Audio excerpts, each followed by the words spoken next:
Plusieurs personnalités au profil technique et diplomatique composent le gouvernement du président Wadani. Au poste de ministre délégué auprès du président chargé de l'Intérieur et de la Sécurité publique, Djibril Mama Cissé, administrateur chevronné, il occupait jusqu'à sa nomination le poste de préfet du département du Borkou.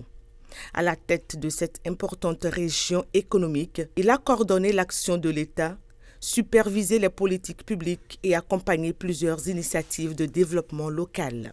Mais Djibril Mama Cissé, c'est aussi un acteur engagé sur les questions sociales. Partenaire des actions de l'UNICEF, il s'est particulièrement illustré dans la lutte contre le mariage des enfants. Reconnu comme homme de dialogue et de médiation, il hérite aujourd'hui d'un portefeuille sensible. La menace terroriste dans les zones septentrionales, la cybercriminalité, la délinquance urbaine ou encore la sécurisation des frontières figurent parmi les grands dossiers qui l'attendent. À la Défense nationale, c'est Gildas Agoncan qui entre en scène, ambassadeur et ancien député. Il s'est récemment illustré dans les relations entre le Bénin et le Niger.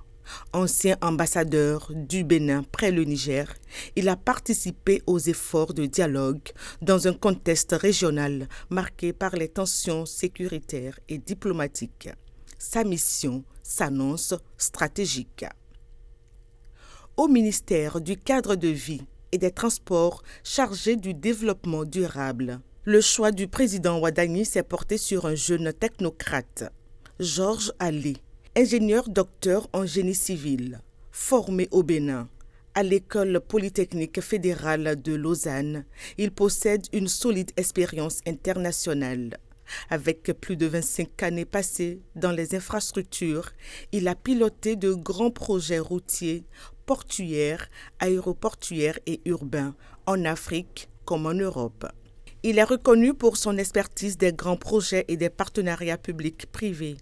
Avant son entrée au gouvernement, il dirigeait la Société de développement de projets, un cabinet spécialisé dans l'ingénierie et le management des infrastructures. Parmi ses principaux défis, la congestion urbaine, la modernisation des transports et l'amélioration du cadre de vie dans les grandes villes. Enfin, Janvier Yawédéou prend les rênes du ministère de la décentralisation et de la gouvernance locale. Plusieurs fois député, ancien coordonnateur du Collège des ministres conseillers, il est connu pour ses prises de position en faveur de la stabilité institutionnelle et de la continuité de l'action publique. Membre du parti Bloc républicain, il défend depuis plusieurs années la vision d'une gouvernance portée par le pouvoir en place. Sa mission désormais est celle de renforcer la gouvernance locale, rapprocher davantage l'administration des citoyens et accompagner le développement des collectivités territoriales.